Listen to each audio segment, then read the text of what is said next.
This is the Lone Crater YouTube. We hope this video helps. In this video, I will explain how to use Apple Pay at Whole Foods. It's a super easy and convenient way to pay for your groceries, and I'm here to walk you through every step. We'll cover everything from setting up Apple Pay on your device to making your first contactless purchase at the checkout.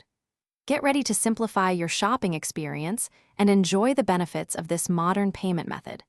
Let's dive right in and make your next Whole Foods trip a breeze. Before you can tap and pay, you'll need to set up Apple Pay on your iPhone or Apple Watch. It's a straightforward process that only takes a few moments. Simply open your wallet app, tap the plus sign, and follow the prompts to add your preferred credit or debit card. Your bank might ask for a quick verification, but once that's done, your card will be securely stored and ready for all your Whole Foods runs. Easy peasy. Now for the exciting part, paying at Whole Foods. When you're at the checkout, just look for the contactless payment symbol on the card reader. To activate Apple Pay, double-click the side button on your device. Then, use Face ID, Touch ID, or your passcode to authenticate. Finally, hold your iPhone or Apple Watch near the reader until you see a confirmation checkmark. Your transaction is complete, and you're all set to enjoy your delicious groceries.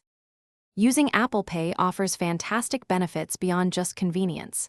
It's incredibly secure, as your card details are never shared with the merchant, and every transaction requires your authentication. This means greater peace of mind while shopping. Plus, it's super fast, helping you get through the checkout line quicker. So, ditch the physical wallet and embrace the simplicity and security of Apple Pay for all your Whole Foods adventures and beyond. Happy shopping! Thanks for watching. Consider subscribing if we helped you.